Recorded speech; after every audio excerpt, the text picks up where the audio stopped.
Salut à tous, dans cette vidéo je vais analyser des ratios de liquidité, de rentabilité, d'endettement, d'efficacité opérationnelle, de valorisation, plus un petit bonus pour prendre des choix de trading plus éclairés chez Nestlé. Je commence par le ratio de liquidité avec en 1 le ratio de liquidité courante. Elle peut actuellement honorer 83% de ses obligations à court terme, c'est inférieur à 1 donc insuffisant et ça diminue progressivement depuis 2022 mais sur ces 5 ans elle n'a jamais dépassé les 100%. En 2, le ratio de liquidité rapide. Elle ne peut pas honorer ses obligations à court terme sans vendre d'actifs, mais ça progresse de ce côté-là depuis 2022 et j'ai pas réussi à trouver les chiffres avant 2022. On passe à la rentabilité avec la marge bénéficiaire nette. La rentabilité de l'entreprise après déduction des dépenses a progressé en 2023, mais n'est pas revenue au niveau de 2019 et encore moins au niveau de 2021. En 2, le rendement des capitaux propres, le ROE.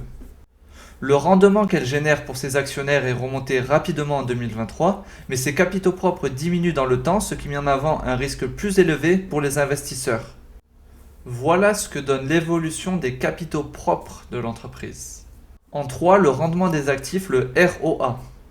Le rendement des actifs de l'entreprise pour ses actionnaires est remonté en 2023, après sa grande chute en 2022, mais pas aussi haut qu'en 2021.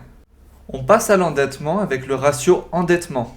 Le ratio endettement est de plus en plus haut et sa capacité à rembourser est de plus en plus faible. C'est très mauvais, je comprends maintenant pourquoi il y a une fuite des investisseurs face à ce risque grandissant. Voilà ce que donne l'évolution de la dette totale. En 2, le ratio de couverture des intérêts.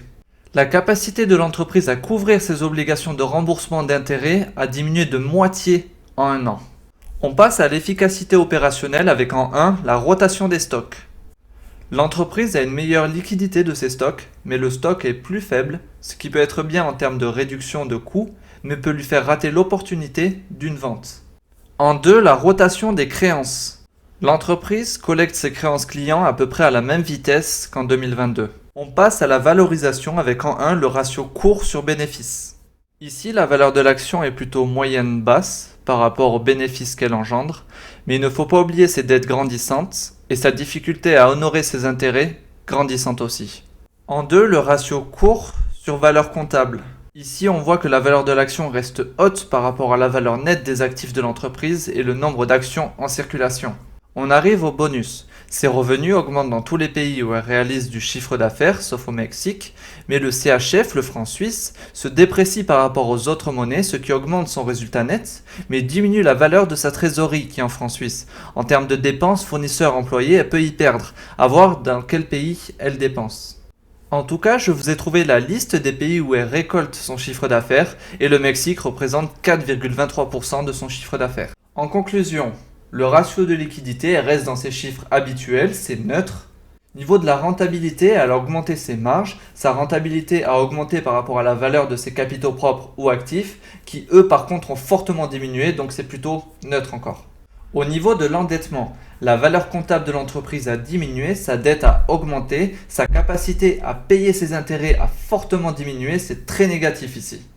Au niveau de l'efficacité opérationnelle, ce que lui rapportent ses ventes n'a pas bougé, par contre elle a diminué son stock de 20%, augmenté sa rotation des stocks de 20%, ses créanciers payent toujours aussi vite, un petit plus ici. Niveau de la valorisation, l'action est plutôt sous-évaluée par rapport à ses bénéfices, mais surévaluée par rapport à sa valeur comptable et son nombre d'actions en circulation, c'est neutre ici. Par rapport à ce que j'ai analysé là, j'aurais plus tendance à penser que la tendance long terme va continuer en descente. Il me faudra analyser leurs projets en cours, leurs futurs projets pour estimer leurs chances de redresser la barre. Ne pas oublier que Nestlé possède 20% de L'Oréal et ça sera ma prochaine analyse de ratio.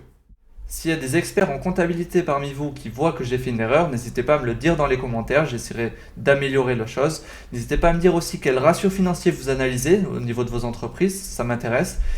Merci de votre attention, à la prochaine, ciao!